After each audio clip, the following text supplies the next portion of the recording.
Did you know the world's oldest epic story isn't about a lone hero, but a friendship so powerful it changed history?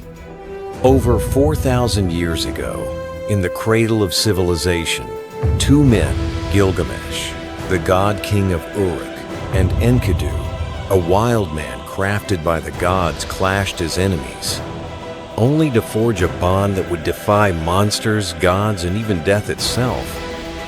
This is no ordinary tale. It's a story of rivalry, brotherhood, and a loss so profound it reshaped the first hero the world ever knew. Welcome to the Epic of Gilgamesh.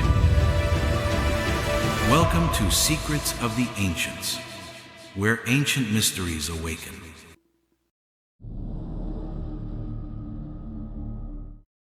In the cradle of civilization, where the Tigris and Euphrates rivers carved life through the sun-baked plains of ancient Mesopotamia, the city of Uruk rose like a beacon of human ambition. Its towering ziggurats, their mud-brick facades shimmering under the relentless sun, stood as testaments to a people who dared to reach for the divine. Uruk, often hailed as the world's first true city, was more than a collection of walls and temples. It was a crucible where humanity's earliest dreams of order, power, and eternity were forged. Some 40 years ago, in what is now southern Iraq, this city thrived as the heart of Sumerian culture, its streets alive with merchants, scribes, and priests, its air thick with the scent of incense and ambition. At its center stood Gilgamesh, a king whose name would echo through the millennia, immortalized in the Epic of Gilgamesh, humanity's oldest surviving literary masterpiece, etched onto clay tablets that still speak to us across the ages. Gilgamesh was no ordinary ruler. The epic, preserved in cuneiform script and pieced together by scholars like Andrew George from fragments found in Nineveh's ancient libraries, describes him as 2/3 divine, 1/3 mortala, being born of the goddess Ninsun, a deity of wisdom and compassion, and Lugalbanda, a mortal king deified in Sumerian lore.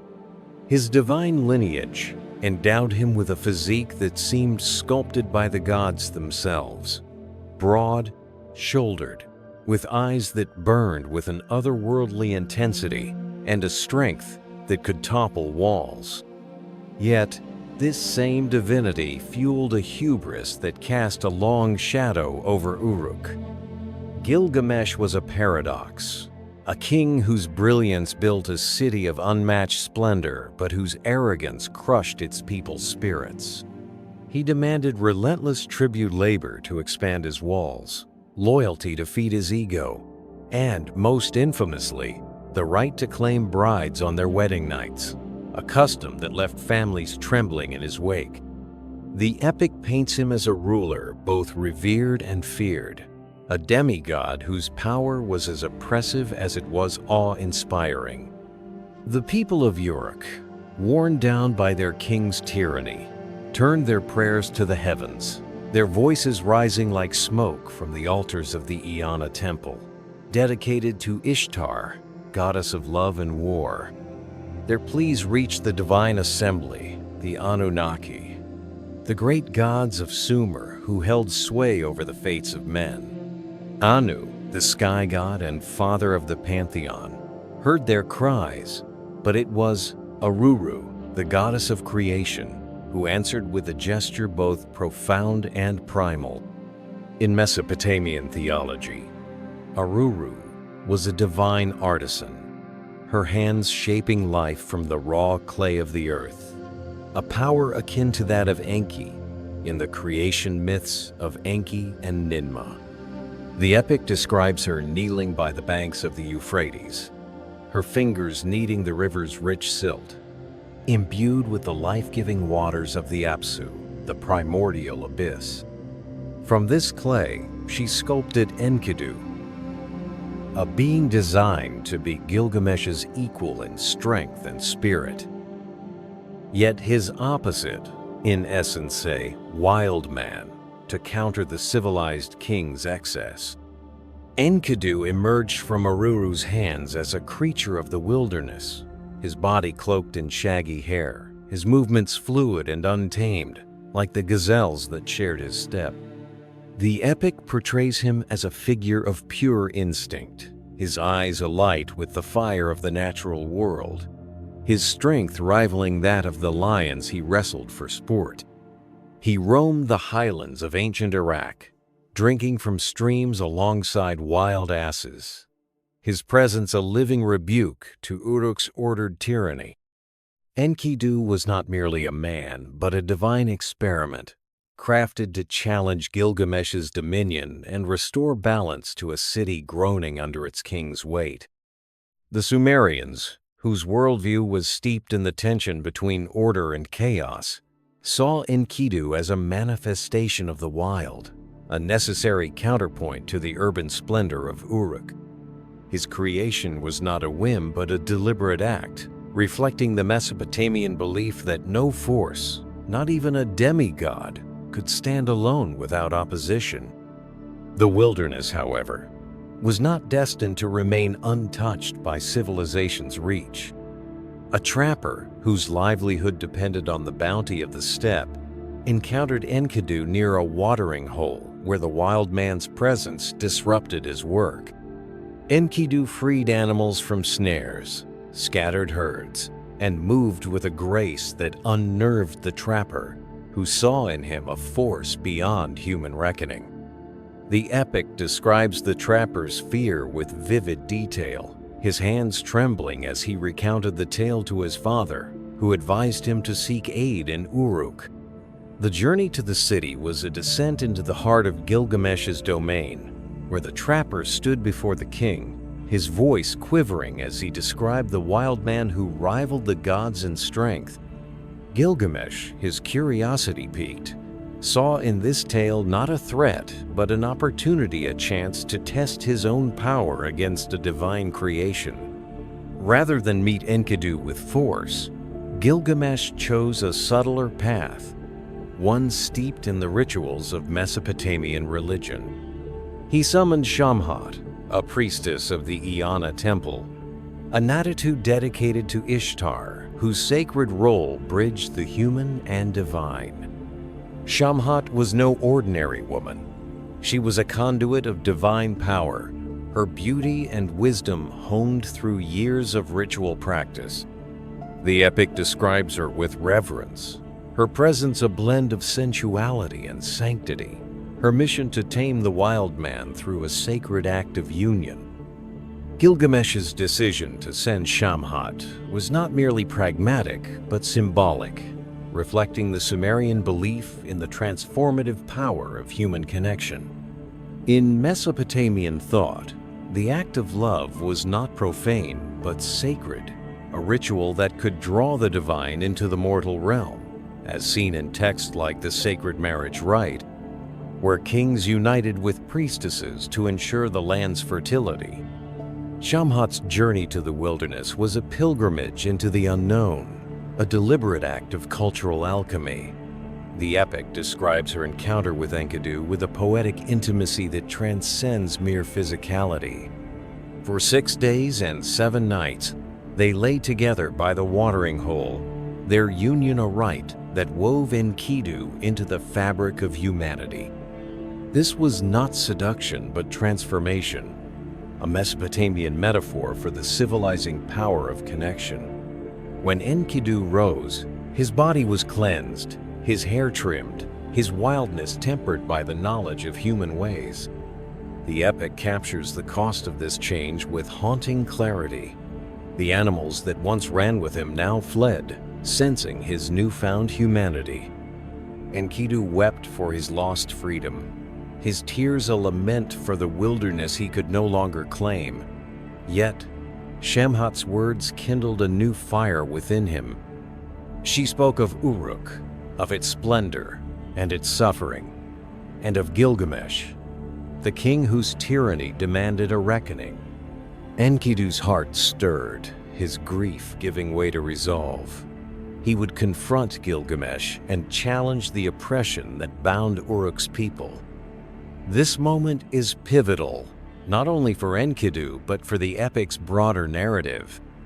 His creation and transformation are a microcosm of Mesopotamian cosmology, where the raw chaos of nature is shaped into the order of civilization.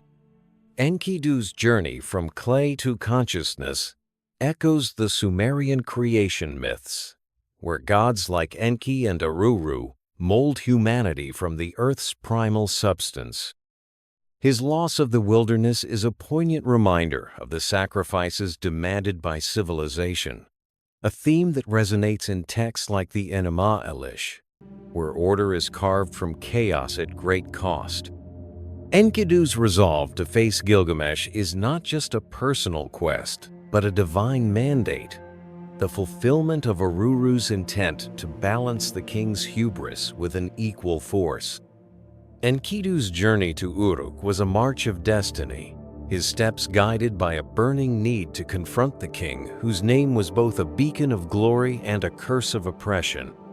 The epic describes Uruk with vivid detail, its walls stretching over 6 miles, their mud brick surfaces adorned with intricate reliefs of winged bulls and celestial motifs. These walls, later attributed to Gilgamesh himself, were a marvel of Sumerian engineering, a symbol of the city's ambition to impose order on a chaotic world. Excavations at Uruk, led by archaeologists like Julius Jordan in the early 20th century, have revealed the scale of these fortifications, their foundations still standing as a testament to the epic's historical roots. Within these walls, however, the people suffered under Gilgamesh's iron rule, their prayers for relief now embodied in the wild man who approached their gates. Enkidu entered Uruk as an outsider, his tunic rough and his eyes still carrying the fire of the steppe. The epic portrays the city as a bustling hub, its marketplaces alive with the chatter of merchants selling lapis, lazuli, and barley, its temples ringing with the chants of priests. Yet, the air was heavy with the weight of Gilgamesh's tyranny, the people's faces marked by fear and exhaustion. Enkidu's arrival was a disruption, a ripple in the ordered hierarchy of Uruk. The epic builds this moment with dramatic tension, as the wild man strode through the streets, his presence drawing whispers and stares. He was no mere challenger, but a force of divine origin, crafted to test the king who believed himself untouchable. The confrontation between Gilgamesh and Enkidu is one of the epic's most iconic scenes, a clash that reverberates with mythic weight. The streets of Uruk fell silent as the two titans met, their silhouettes framed against the towering ziggurat of the Eanna temple. Gilgamesh, resplendent in bronze armor, his divine lineage evident in every line of his form, faced Enkidu, whose raw strength pulsed with the untamed energy of the wilderness. The epic describes their battle as a cosmic event, their blows shaking the city's foundations, the dust rising like a storm. They grappled with a ferocity that matched the gods themselves, their muscles straining, their breaths heavy with the weight of destiny. The fight was not just physical but existential, a collision of two worlds, the ordered arrogance of Uruk's king and the primal chaos of Aruru's creation. Yet, the epic subverts the expectation of violence with a moment of profound recognition. As their strength proved equal, neither able to overpower the other, something deeper transpired. Gilgamesh, who had known only subjects and enemies, saw in Enkidu a mirror of his own power, a reflection of his own divine spark. Enkidu, who had lost the wilderness to gain humanity, saw in Gilgamesh a purpose that gave shape to his newfound existence. The epic captures this moment with stark simplicity. They ceased their struggle, their hands falling from combat to embrace, their laughter echoing through the streets. This was not a defeat, but a union, a recognition that their fates were intertwined, ordained by the gods who had set them on this path. The bond that formed was immediate and profound, a brotherhood that transcended the rivalry that birthed it. Gilgamesh, who had ruled alone, found in Enkidu a true equal, a companion whose loyalty tempered his arrogance. Enkidu, who had wept for the wilderness, found in Gilgamesh a home, a purpose that anchored his restless spirit. The epic describes their embrace with a tenderness that speaks to the Sumerian value of Taputu, a partnership of equals that was both practical and spiritual. This concept, seen in texts like the Code of Hammurabi, emphasized reciprocal obligations between allies, but the epic elevates it to a cosmic ideal. Gilgamesh and Enkidu were not just friends, but two halves of a single soul. Their bond, a divine orchestration meant to balance the king's hubris with the wild man's wisdom. This moment of bonding is rich with symbolic weight, reflecting the Mesopotamian worldview where opposites God and man, city and wilderness, order and chaos must coexist to create harmony. Gilgamesh's tyranny stemmed from his isolation, his belief in his own singularity. Enkidu's arrival shattered this illusion, forcing the king to confront his limits through the mirror of another. The epic uses their clash to explore the nature of identity, suggesting that the self is not solitary but relational, defined through encounter and opposition. In Mesopotamian thought, the concept of metavine principles governing existence included both individuality and interdependence, and Enkidu's role as Gilgamesh's me completed him, revealing that even a demigod required a partner to be whole. Spiritually, the narrative is steeped in the Sumerian belief in a cosmos governed by divine will. Aruru's creation of Enkidu was not a mere act of divine craftsmanship, but a correction, a means to restore balance to a world disrupted by Gilgamesh's excess. The epic portrays the gods as active participants in human affairs, their interventions both benevolent and disciplinary. Enkidu's transformation by Shamhat, a priestess of Ishtar, was a sacred rite, aligning with Mesopotamian rituals that used human connection to bridge the divine and mortal realms.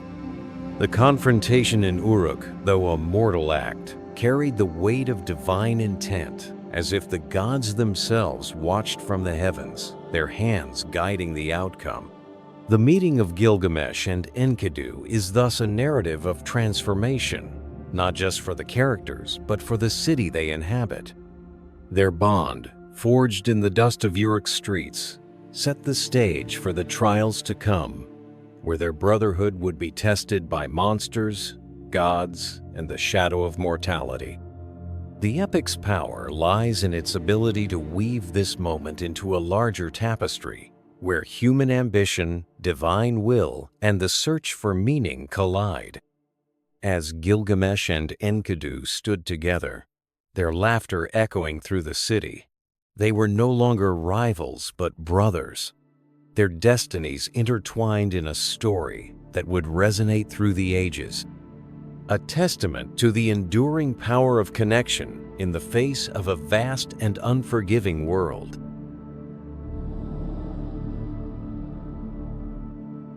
In the heart of Uruk, where the mighty walls stood as a testament to human ambition and divine favor, Gilgamesh, the demigod king, burned with a hunger that no mortal throne could satisfy. The Epic of Gilgamesh, etched into the clay tablets of ancient Mesopotamia some 40 years ago, captures this moment as a turning point, where the bond forged between Gilgamesh and Enkidu propelled them into a quest that would test their courage, their brotherhood, and their place in the cosmic order.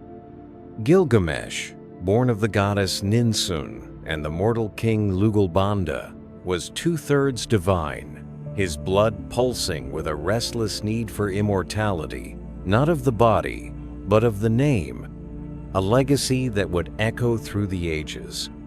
His eyes, alight with the fire of ambition, turned toward the sacred Cedar Forest, a realm forbidden to mortals, guarded by the monstrous Humbaba, whose very existence was a challenge to human hubris. This journey, the first great trial of their partnership, would cement their legend but sow the seeds of divine retribution. The Cedar Forest, located in what is now Lebanon, was no mere wilderness in Mesopotamian lore. It was a divine sanctuary, its towering cedars consecrated to the gods, their resinous scent believed to carry prayers to the heavens. The epic describes the forest as a place of otherworldly beauty, its trees stretching toward the stars, their roots entwined with the mysteries of the earth. Archaeological evidence, such as cedar beams found in the ruins of Sumerian temples like those at Ur, excavated by Leonard Woolley in the 1920s, confirms the cultural and economic significance of these trees. Their wood, prized for its durability and sanctity, was transported across vast distances to adorn the palaces and temples of Mesopotamia, a feat of engineering that underscored the ambition of its rulers. For Gilgamesh, the forest was not just a source of wealth, but a stage for glory, a place where he could prove his divinity by defying the god's own guardian. Humbaba, or Huwawa in some translations, was no ordinary foe. The epic, preserved in cuneiform texts, unearthed from the libraries of Nineveh and translated by scholars like Andrew George, portrays him as a monstrous figure, part lion, part serpent, part demon, his face a grotesque mask of snarling features, his voice a roar that shook the earth like a storm unleashed by Enlil, the god of order and storms.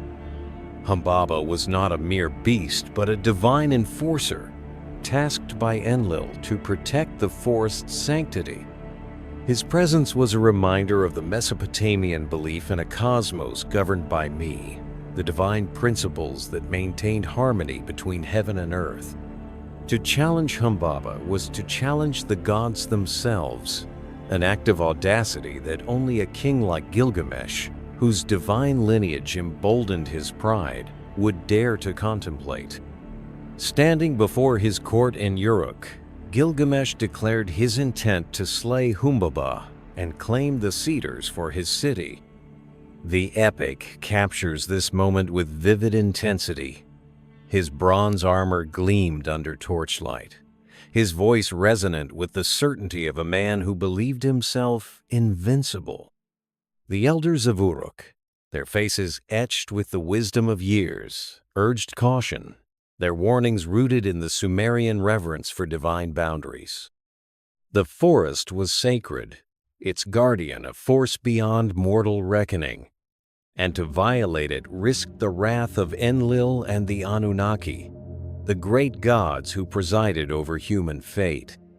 Yet Gilgamesh's resolve was unshakable, his ambition a fire that consumed reason. He saw in this quest not just glory, but a chance to etch his name into eternity, to build a legacy that would outlast the clay and stone of Uruk's walls. Enkidu, the wild man crafted by Uruk to be Gilgamesh's equal, stood at his side, his presence a grounding force amidst the king's fervor. Born of clay and shaped by the wilderness, Enkidu had wrestled lions and roamed the steppe, his instincts honed by a life unbound by human laws. Yet, his transformation by the priestess Shamhat had tethered him to civilization, and his loyalty to Gilgamesh was now the anchor of his existence. The epic describes his hesitation with poignant clarity. Enkidu warned of Humbaba's power, of the divine retribution that would follow such a transgression. His words were not those of fear but of wisdom, reflecting the Mesopotamian value of two, or prudent judgment, which sought to balance ambition with respect for the divine order. Enkidu understood the delicate equilibrium of the cosmos, where mortal hubris could provoke consequences that even a demigod could not escape. But loyalty outweighed caution. Enkidu, bound to Gilgamesh by a brotherhood forged in their epic clash, could not let his friend face the forest alone. The epic portrays their preparations as a ritual of unity, steeped in the spiritual traditions of Mesopotamia. They sought the blessing of Ninsun, Gilgamesh's divine mother, whose wisdom and compassion made her a revered figure in Sumerian theology.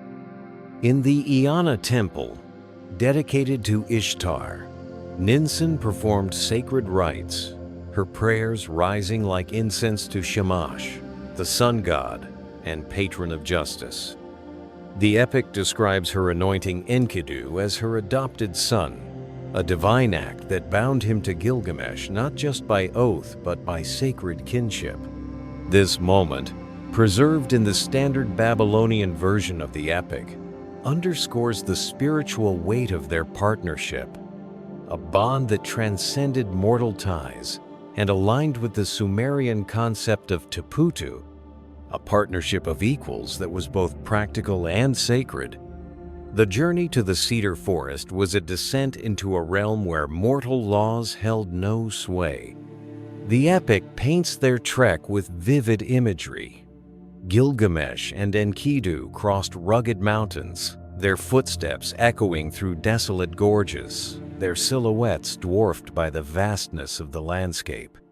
The Mesopotamians viewed the wilderness as a place of divine mystery, where the boundaries between human and God blurred. The epic's description of their path through valleys shadowed by ancient peaks, past rivers that whispered of the Apsu evokes the Sumerian belief in a world alive with divine presence. Their journey was not just physical but metaphysical, a test of their resolve and their bond, a passage from the ordered world of Uruk to a realm where chaos and divinity reigned. As they entered the Cedar Forest, the air grew heavy with the scent of resin, the canopy blotting out the sun like a veil drawn across the heavens. The epic describes the forest as a place of awe and terror, its trees towering like sentinels, their shadows alive with unseen threats. Humbaba's presence was palpable, his roars reverberating through the woods, a sound that the epic likens to a storm unleashed by Enlil. Gilgamesh, his sword drawn, pressed forward with the reckless courage of a king who believed himself invincible. Enkidu, his eyes scanning the darkness, moved with the caution of one who had once called the wilderness home. Their dynamic Gilgamesh's audacity balanced by Enkidu's instinct was the heartbeat of their partnership, a synergy that would prove both their strength and their vulnerability.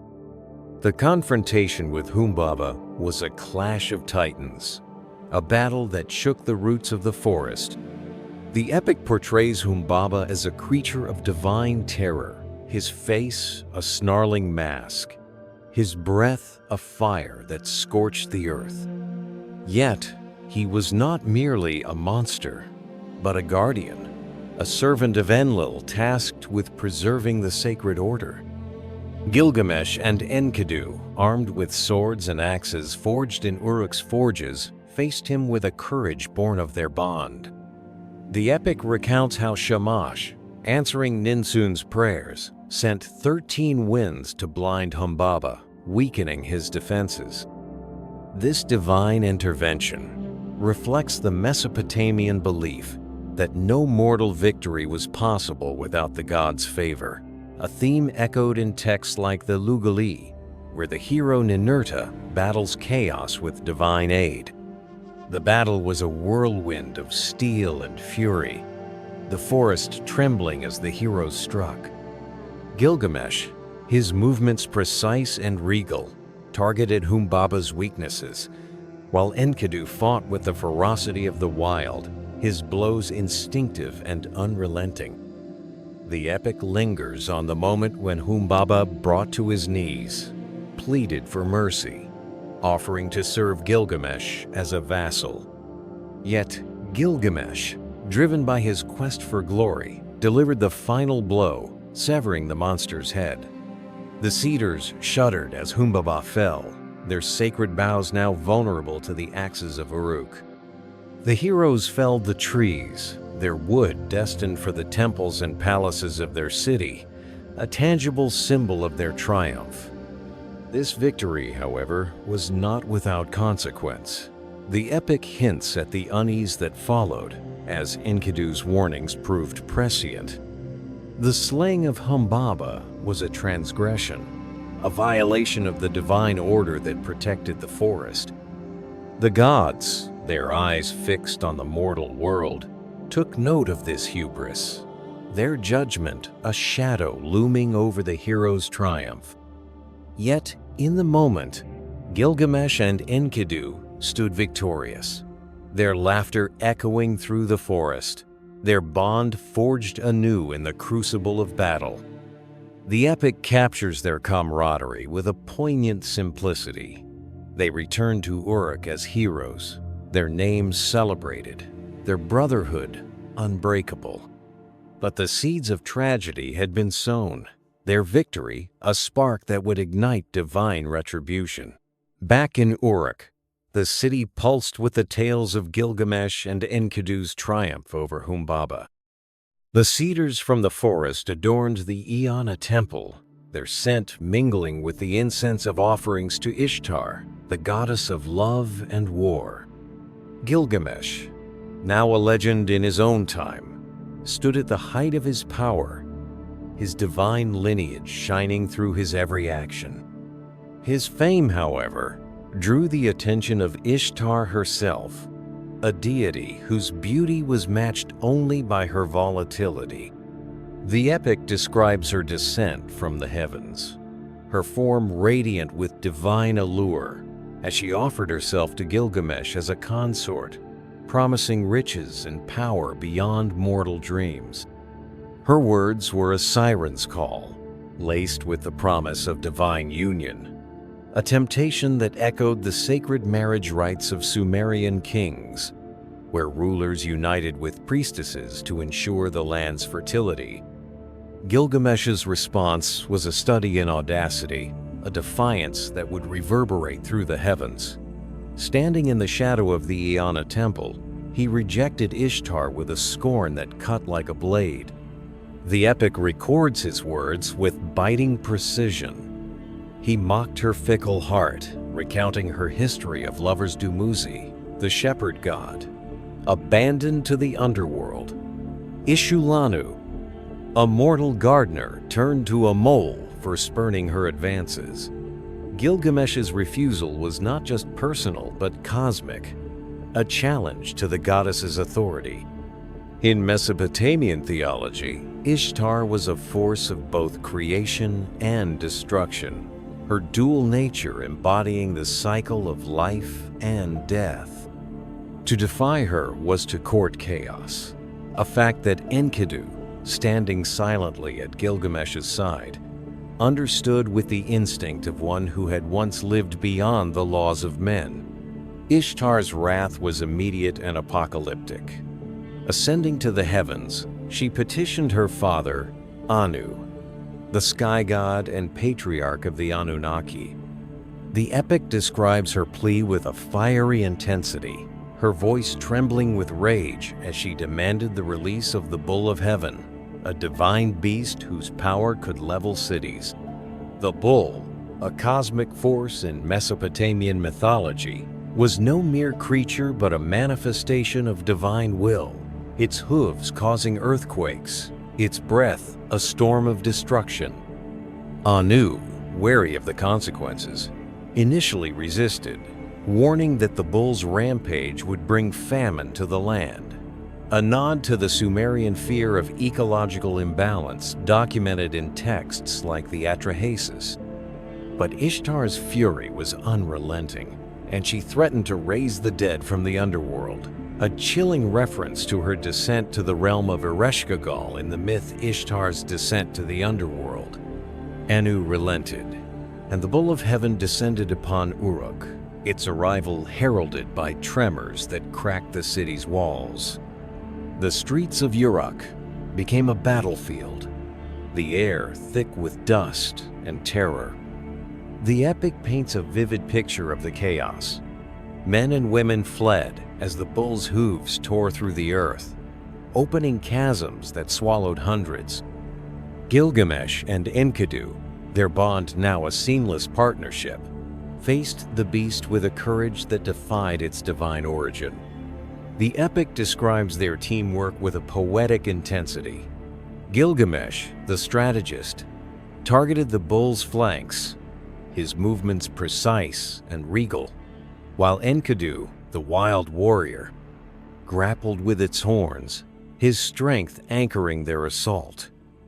Their synergy was a dance of instinct and intellect, a testament to the bond that had transformed them from rivals to brothers. Together, they drove their weapons into the beast's heart, its colossal form collapsing in a heap, its divine essence extinguished. The people of Uruk hailed their heroes, their cheers echoing through the city's streets. Gilgamesh and Enkidu stood over the fallen bull, their bodies bloodied but unbowed, their victory a monument to their unbreakable bond. Yet, the epic lingers on a moment of reckless defiance. Enkidu, in a gesture of contempt, tore the bull's thigh and hurled it at Ishtar's temple, a direct insult to the goddess who had sought to destroy them. This act, born of loyalty to Gilgamesh and disdain for divine arrogance, was a spark in a tinderbox. The epic foreshadows the consequences with chilling clarity. The gods, convened in their celestial council, took note of this second transgression. The slaying of Humbaba had violated the sacred forest. The killing of the bull, combined with Enkidu's insult, defied the heavens themselves.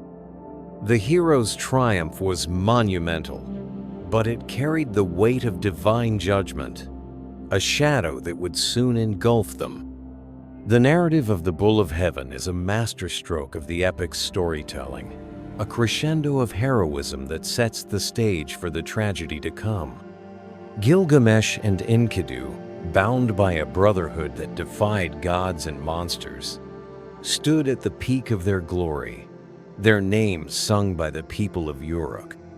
Yet, their victories were not just triumphs but transgressions, each act of defiance pushing them closer to the edge of divine retribution.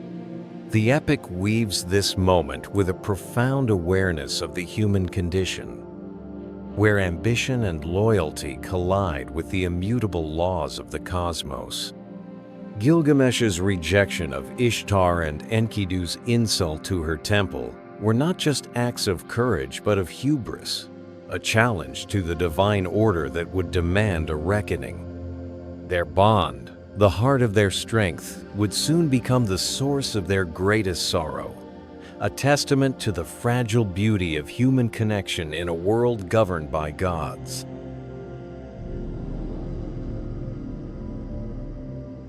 In the shadow of Uruk's towering walls, where the echoes of Gilgamesh and Enkidu's triumphs over Humbaba and the Bull of Heaven still lingered, a darker chapter of the epic of Gilgamesh unfolded. The city, once vibrant with the songs of their victories, now stood under a pall of divine judgment.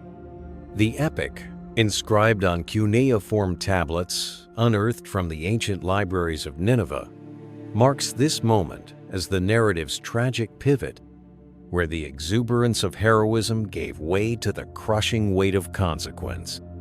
Gilgamesh and Enkidu, bound by a brotherhood forged in rivalry and tempered in battle, had defied the gods themselves, first by slaying Humbaba, the sacred guardian of the Cedar Forest, and then by killing the Bull of Heaven, a divine beast unleashed by the vengeful Ishtar. These acts of hubris, though triumphant, had disrupted the delicate balance of the Mesopotamian cosmos. And the gods, ever watchful, convened to deliver their verdict. The epic reveals this judgment with a solemnity that underscores the Sumerian belief in me, the divine principles governing existence.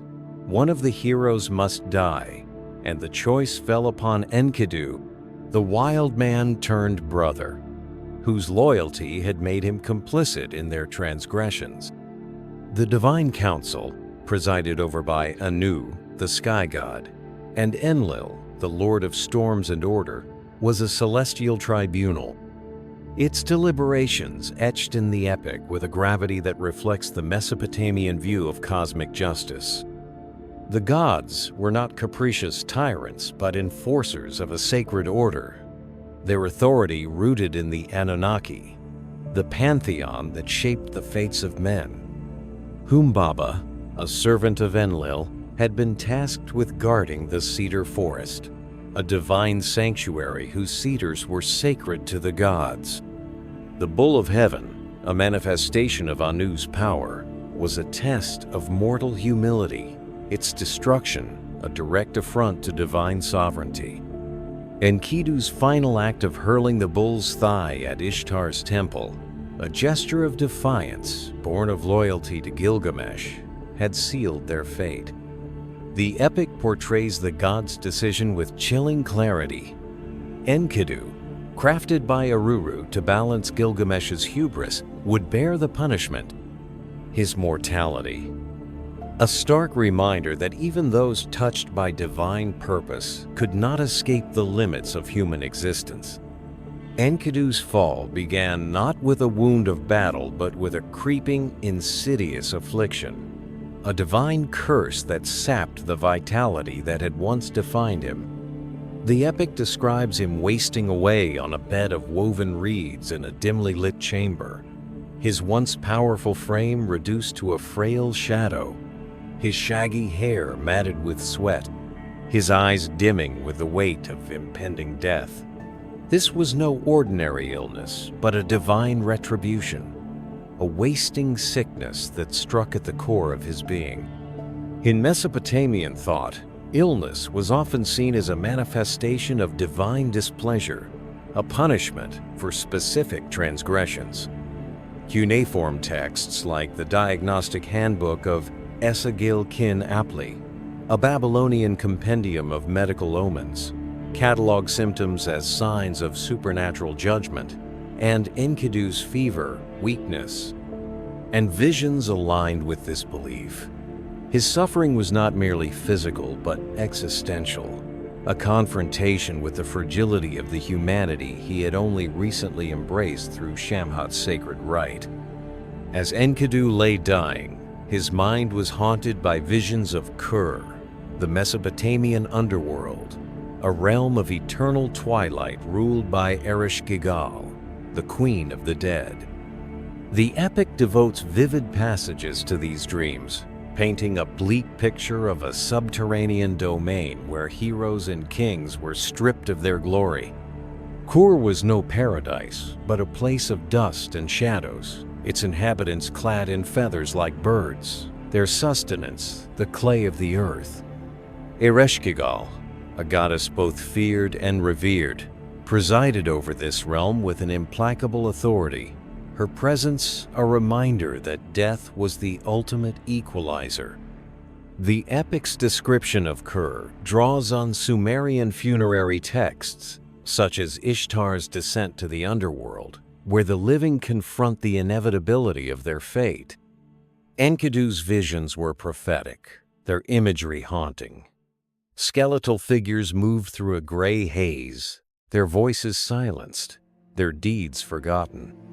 He saw himself among them, his strength reduced to ash, his wildness tamed by the finality of death. The epic captures Enkidu's anguish with a raw intensity, his voice trembling as he recounted his dreams to Gilgamesh. He cursed the trapper who had led him from the wilderness, the priestess Shamhat who had bound him to civilization, and even the gods who had ordained his fate. These curses, preserved in the standard Babylonian version of the epic, reflect the Mesopotamian belief in the power of words to shape reality, a concept seen in incantation texts like the Maklu series, where spoken curses invoke divine forces. Yet, in a moment of grace, Enkidu recanted his curses, his heart softening as he blessed Shamhat for giving him the gift of humanity, however fleeting. This duality rage against fate and acceptance of it mirrors the Sumerian view of death as both a punishment and a natural part of the cosmic cycle. Enkidu's journey from the wilderness to Uruk had been a transformation from chaos to order. His death was a return to the primal clay from which Uruk had shaped him, a cycle that echoed the creation myths of Enki and Ninmah, where humanity is molded and remolded by divine hands. Gilgamesh, the demigod king who had faced monsters and gods without flinching, was powerless before Enkidu's decline. The epic portrays his anguish with a visceral clarity. He knelt beside his brother, his hands clutching Enkidu's, his voice breaking as he pleaded with the gods for mercy. His bronze armor, once a symbol of his invincibility, lay discarded, his royal countenance marred by tears. This was not the Gilgamesh who had stormed the Cedar Forest or slain the bull of heaven. This was a man stripped of his divine arrogance, confronted with a foe no sword could vanquish. In Mesopotamian culture, death was a divine decree, a transition governed by the god's will. Texts like the Sumerian king list emphasize the mortality of even the mightiest rulers, and Gilgamesh, despite his two-thirds divine nature, was no exception. His desperation was not just for Enkidu, but for the part of himself that Enkidu represented his mirror, his moral compass, his other half. The epic lingers on Gilgamesh's grief, describing how he tore his hair, rent his garments, and wandered Uruk's streets, his cries echoing through the city like a lamentation. Mesopotamian mourning rituals, documented in texts like the Lamentation over the Destruction of Ur, were communal acts, with wailers and priests performing rites to honor the dead. Gilgamesh's grief, however, was intensely personal, a reflection of the bond that had defined his existence. The epic recounts how he refused to accept Enkidu's death, his hands lingering on his brother's body, searching for a pulse, a breath, a flicker of life. This denial was not just emotional but philosophical, a rejection of the mortality that now loomed over him. Enkidu's death was the first enemy Gilgamesh could not conquer, a wound that cut deeper than any blade, exposing the fragility of the human condition beneath his divine facade. Enkidu's final moments were a poignant blend of defiance and surrender. The epic describes his last words as a farewell to Gilgamesh, his voice weak but resolute, urging his brother to remember their shared triumphs. This moment, preserved in the cuneiform tablets, is a testament to the power of their bond, a connection that transcended the boundaries of life and death. Enkidu's death was not a solitary event, but a shared tragedy, its impact reverberating through Gilgamesh's soul. The epic portrays his passing with a stark simplicity, his breath stilled, his eyes closed, and the wild man who had once run with gazelles returned to the clay from which he was formed. The chamber fell silent, the air heavy with the weight of loss, as Gilgamesh sat vigil, his heart shattered by the absence of the one who had made him whole. The narrative of Enkidu's fall is a masterstroke of the epic storytelling, a descent from the heights of heroism to the depths of despair. It shifts the focus from external conquest to internal struggle, a transition that reflects the Mesopotamian understanding of life as a delicate balance between ambition and mortality. Gilgamesh and Enkidu's triumphs over Humbaba and the Bull of Heaven had been acts of defiance, each victory a challenge to the divine order. Enkidu's death was the consequence of that defiance, a reminder that even the greatest heroes were subject to the god's will. The epic weaves this moment with a profound awareness of the human condition, where glory and loss are two sides of the same coin. Enkidu's fall was not just a punishment, but a catalyst, a spark that would ignite Gilgamesh's quest for meaning in a world where death was the only certainty. Philosophically, Enkidu's death raises questions about the nature of mortality and the limits of human agency.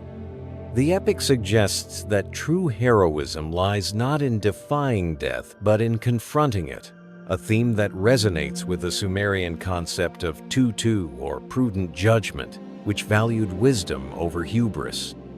Enkidu's acceptance of his fate, contrasted with Gilgamesh's denial, underscores this tension, highlighting the duality of human existence: rebellion against fate and surrender to it. Spiritually, the narrative is steeped in the Mesopotamian belief in a cosmos governed by divine forces.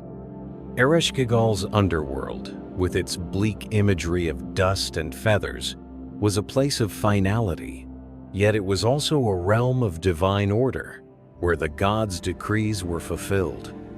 Enkidu's visions, prophetic and haunting, were a bridge between the living and the dead, a reminder of the Sumerian practice of onaromancy, where dreams were seen as divine messages, as documented in texts like the Dream of Nabonidus. The epic's portrayal of Enkidu's fall is grounded in the material culture of Mesopotamia. Archaeological finds, such as the royal tombs at Uruk, excavated by Leonard Woolley, reveal a society preoccupied with death and its rituals, with burial goods and incantations designed to ease the soul's journey to Kur. The epic's description of Enkidu's illness and visions aligns with these beliefs, offering a glimpse into a worldview where death was both feared and revered.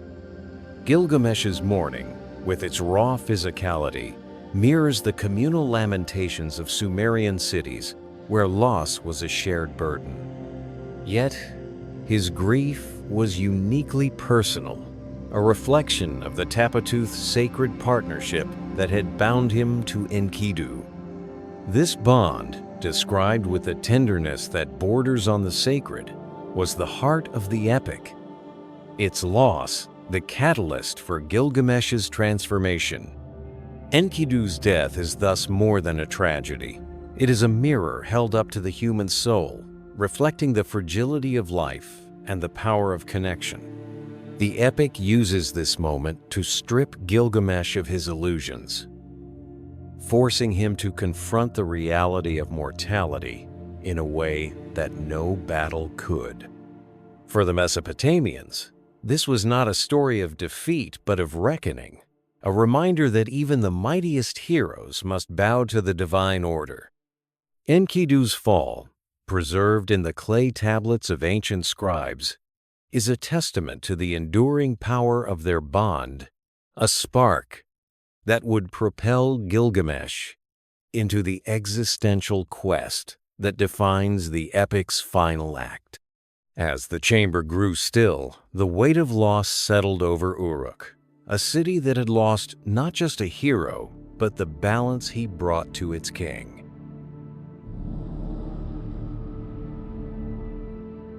The death of Enkidu, the wild man crafted from clay by the goddess Uruk, shattered the world of Gilgamesh, the demigod king of Uruk. The Epic of Gilgamesh, humanity's oldest literary masterpiece, inscribed on cuneiform tablets some 40 years ago, marks this moment as the crucible of transformation, where the exuberance of heroic triumphs gave way to the stark reality of mortality. Gilgamesh, born of the goddess Ninsun and the mortal king Lugalbanda, had once believed himself invincible, his two-thirds divine nature a shield against the frailties of human existence. Yet, Enkidu's death ordained by the gods as punishment for their slaying of Humbaba and the Bull of Heaven tore through that illusion, leaving Gilgamesh a broken man, his heart raw with grief. The epic describes his mourning with haunting intensity. He tore his royal garments, let his hair grow wild, and wandered Uruk's streets, a king reduced to a shadow, his cries echoing like a lamentation through the city's ancient walls. Enkidu, his brother, his mirror, his moral compass, was gone, and with him, the certainty that had defined Gilgamesh's reign. This grief propelled Gilgamesh into a quest that was as much spiritual as it was physical, a desperate bid to defy the fate that had claimed Enkidu. The epic portrays this journey with a poetic grandeur that mirrors the vastness of his despair. Gilgamesh abandoned Uruk, leaving behind the mighty walls he had built, their mud brick surfaces etched with the labor of his people. Those walls, stretching over 6 miles and adorned with reliefs of winged bulls, had once been his monument to glory, a testament to his ambition to etch his name into eternity. Now, they stood as a reminder of a legacy he could no longer trust, their permanence mocked by the impermanence of human life. His heart sought a different kind of immortality, one that could hold back the shadow of death. His destination was the abode of Utnapishtim, the only mortal granted eternal life by the gods, a survivor of the Great Flood whose story was whispered in the myths of Mesopotamia, preserved in texts like the Atrahasis, and echoed in later traditions like the biblical Noah. The journey to Utnapishtim was a descent into the unknown, a pilgrimage through landscapes that mirrored Gilgamesh's inner turmoil. The epic paints this trek with vivid imagery. He crossed mountains where lions roamed, their roars a chorus to his anguish. He passed through the Scorpion, Men's Gate, where monstrous guardians with human faces and insectoid bodies tested his resolve. He traversed the Tunnel of the Sun, a 12-league darkness that plunged him into a void as black as his grief. These trials, described in the standard Babylonian version of the epic, were not mere obstacles but metaphysical thresholds, each stripping away another layer of Gilgamesh's hubris. In Mesopotamian thought, such journeys were rites of passage, akin to the Kispum rituals that honored the dead, where the living confronted the boundaries of their existence. Gilgamesh's path was a spiritual odyssey, a descent into the abyss of his own mortality, guided by the memory of Enkidu's laughter and the weight of his loss. When Gilgamesh reached Utnapishtim, he found not a god but a man, serene and weathered his presence, a stark contrast to the king's tormented state. The epic describes Utnapishtim as the faraway, dwelling at the edge of the cosmos, beyond the waters of death, a place where mortal footsteps were forbidden. His immortality was a gift from Enlil, granted after he survived the deluge that had drowned the world, a cataclysm sent by the gods to curb humanity's excesses. Standing before Utnapishtim, Gilgamesh poured out his anguish, his voice breaking as he spoke of Enkidu's death, of the dreams that haunted his brother's final days, and of his own terror of oblivion. The epic captures Utnapishtim's response with a wisdom that cuts to the core of human existence. Immortality is not for mortals. He challenged Gilgamesh to stay awake for 7 days, a test of divine endurance. But the king, exhausted by his journey, succumbed to sleep within moments, his mortal frailty laid bare. Utnapishtim's words were not cruel, but compassionate, a lesson in the limits of human ambition. He spoke of the gods' decree, of the me that governed life and death, and of the fleeting nature of glory. Yet, in a gesture of mercy, he offered Gilgamesh a consolation. A plant that restored youth, hidden in the depths of the Apsu, the primordial waters of Mesopotamian cosmology.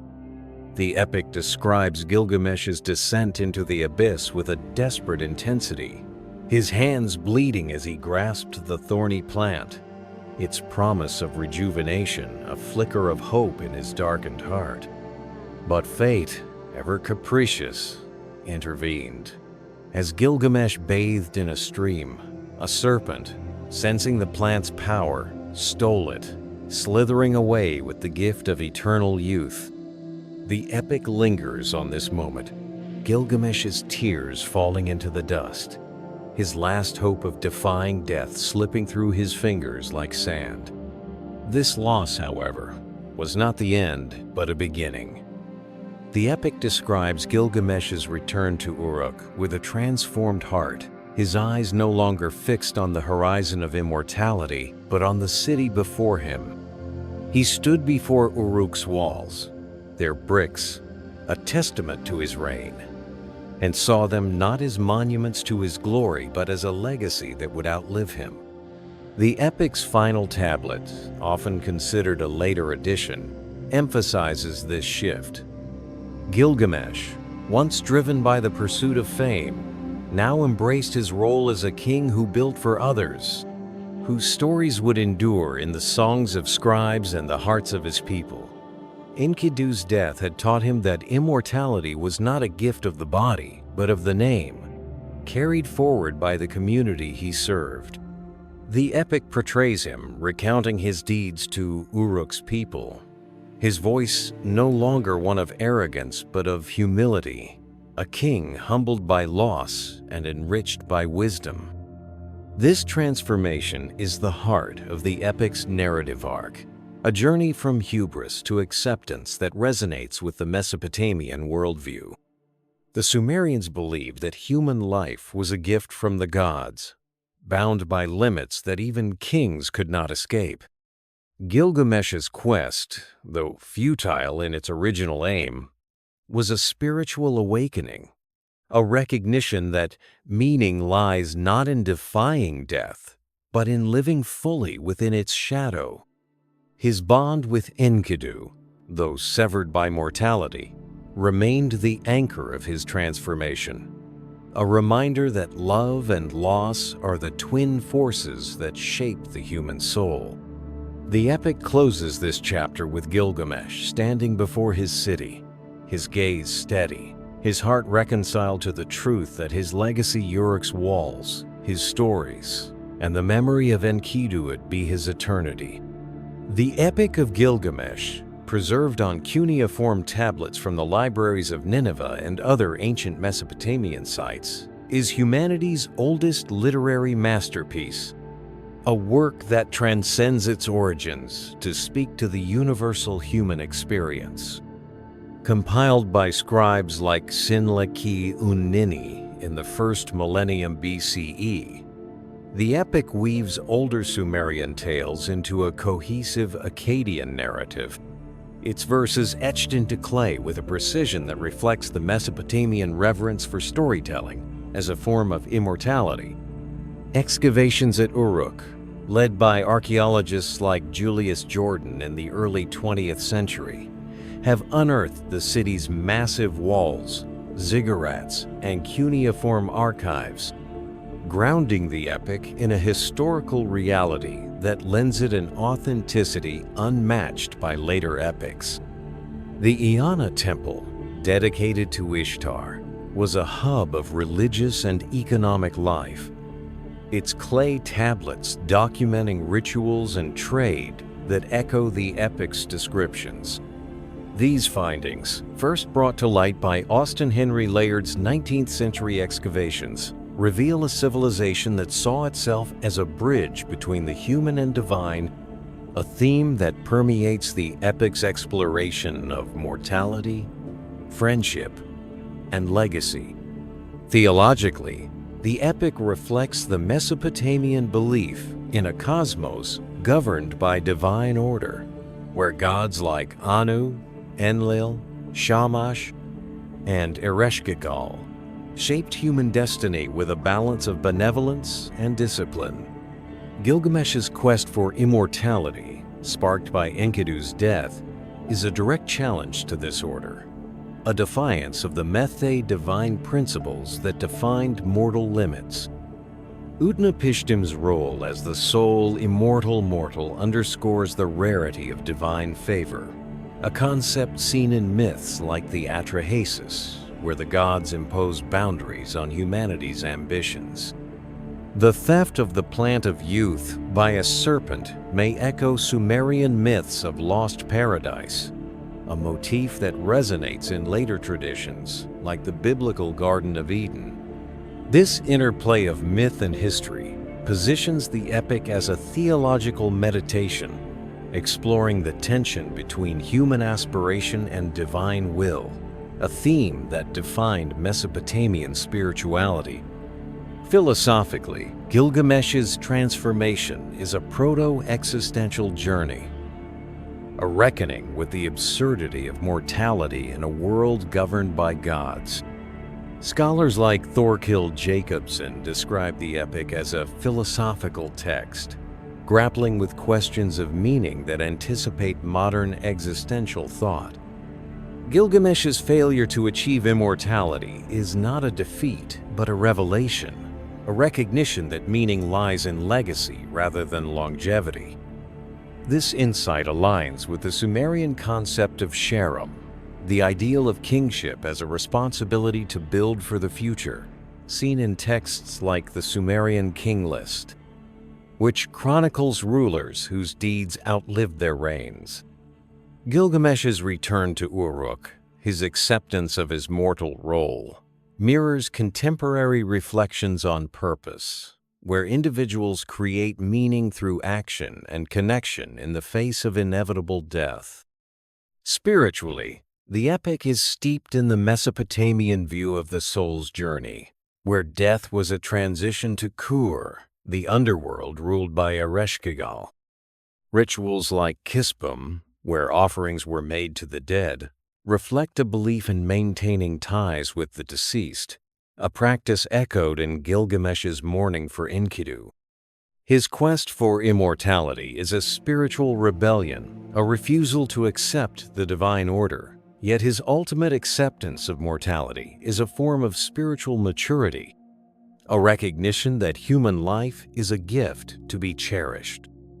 The epic's emphasis on dreams and divine encounters, such as Gilgamesh's meeting with Utnapishtim, draws on Mesopotamian practices like oneromancy, documented in texts like the Dream of Nabonidus, where the gods spoke through visions. These elements weave a spiritual tapestry that connects the epic to the broader religious landscape of ancient Mesopotamia. The relationship between Gilgamesh and Enkidu, the heart of the epic, has sparked rich scholarly debate. Some, like Susan Ackerman, suggest that their bond may carry homoerotic undertones, a reading supported by the epic's intense emotional and physical language.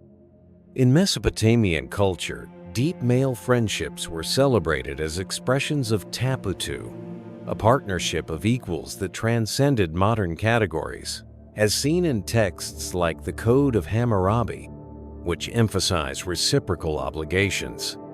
Others, like Benjamin Foster, argue that the epic focuses on brotherhood as a cosmic balance, a counterpoint to Gilgamesh's hubris. This ambiguity enhances the epic's universality, inviting readers to find their own truths in its verses.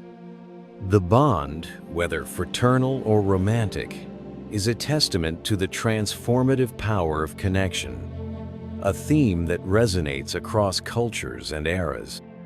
The epic's influence extends beyond its ancient origins, shaping narratives from Homer's Iliad, where Achilles and Patroclus echo Gilgamesh and Enkidu, to modern stories of friendship and loss.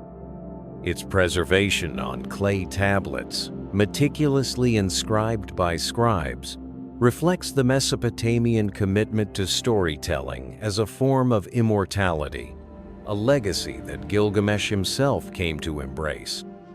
The epic's themes, friendship, hubris, and the search for meaning continue to resonate, offering a mirror for contemporary audiences grappling with their own mortality.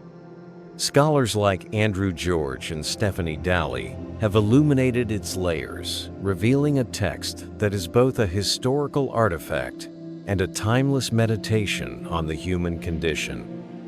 The story of Gilgamesh and Enkidu is not just a relic of ancient Mesopotamia, but a living testament to the power of human connection. Their friendship, forged in rivalry and tempered by loss, teaches us that meaning is found not in defying death, but in the legacies we leave behind through the stories we tell, the bonds we forge, and the communities we build. The epic invites us to look at our own lives, to ask what walls we will raise, what tales we will leave for those who come after us. Uruk's walls, still standing in the sands of Iraq, are a reminder that even in a world of gods and monsters, it is our human connections that endure. What other ancient mysteries wait to be uncovered? What stories of lost civilizations, epic heroes, and hidden truths still whisper through the ages? The Epic of Gilgamesh is but one thread in the tapestry of human history, a tale that challenges us to seek meaning in our own journeys. Subscribe to dive deeper into the secrets of the past, to explore the heroes and gods who shaped our world. Hit the bell icon, share this story with those who hunger for ancient wisdom, and join us as we journey through time, unearthing the truths that bind us all.